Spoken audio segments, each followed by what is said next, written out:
ಕಾಂಗ್ರೆಸ್ ಪಕ್ಷದ ವತಿಯಿಂದ ನಮ್ಮ ಕಾಂಗ್ರೆಸ್ ಸರ್ಕಾರದಲ್ಲಿ ಮಂತ್ರಿಮಂಡಲ ವಿಸ್ತರಣೆಯಲ್ಲಿ ನಮ್ಮ ನಾಯಕರು, ಯುವ ನಾಯಕರು, ಅಭಿವೃದ್ಧಿಯ ಹರಿಕಾರರು, ಶಿವಾಜಿನಗರ ವಿಧಾನಸಭಾ ಕ್ಷೇತ್ರದ ಶಾಸಕರು ಆದಂಥ ರಿಜ್ವಾನ್ ಅರ್ಷದ್ ಸಾಹೇಬರು ನಿನ್ನೆ ಅಷ್ಟೇ ಮಂತ್ರಿಯಾಗಿ ಒಂದು ಪ್ರಮಾಣ ವಚನವನ್ನು ಸ್ವೀಕರಿಸಿದ್ದಾರೆ.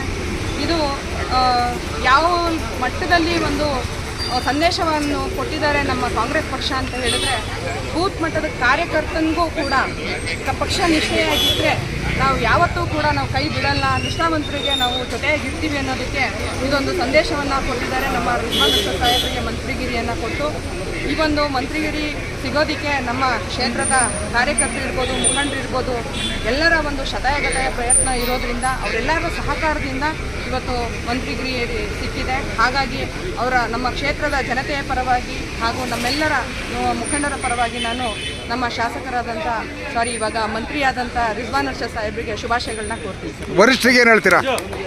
ಈ ಒಂದು ಯುವ ನಾಯಕರಿಗೆ, ಯುವಕರಿಗೆ ಒಂದು ಅವಕಾಶವನ್ನು ಕೊಟ್ಟಿರೋದ್ರಿಂದ ನಮ್ಮ CM ಆದಂಥ DK ಶಿವಕುಮಾರ್ ಸಾಹೇಬ್ರಿಗೂ ಹಾಗೂ ನಮ್ಮ ಹೈಕಮಾಂಡ್ನ ನಾಯಕರುಗಳಾದಂಥ ಸೋನಿಯಾ ಗಾಂಧಿ ಮೇಡಮ್, ಮಲ್ಲಿಕಾರ್ಜುನ ಖರ್ಗೆ ಸರ್, ಹಾಗೆ ರಾಹುಲ್ ಗಾಂಧಿ ಸಾಹೇಬರಿಗೆ, ಹಾಗೆ ಸುರ್ಜೇವಾಲಾ ಸರ್ಗೂ ಕೂಡ ನಾನು ತುಂಬ ಹೃದಯದ ಧನ್ಯವಾದಗಳನ್ನ ಹೇಳೋದಕ್ಕೆ ಇಷ್ಟಪಡ್ತೀನಿ. ಧನ್ಯವಾದಗಳು.